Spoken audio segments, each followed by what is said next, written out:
to the LYWO Job Application tutorial. Start by clicking the link you received via email or text and then click on Validate Code. Enter your name, email and contact number accurately. Once done, click on Continue.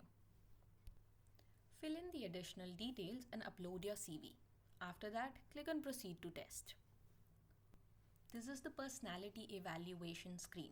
You can click on the language button at the top right to select your preferred language for the personality test. Carefully read the instructions on the right side of the screen before you start responding.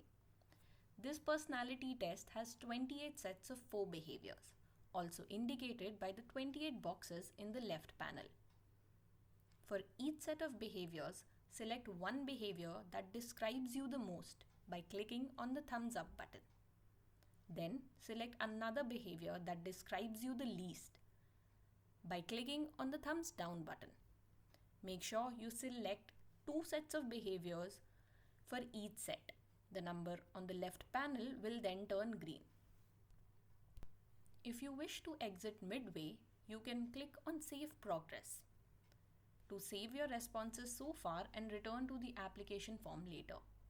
Use the same email ID to return to the application form exactly where you left off. We, however, recommend completing the form in one sitting.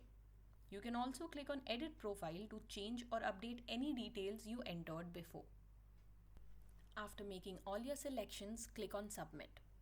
Your application form will be successfully submitted. We recommend using a desktop or laptop for a better experience. All the best.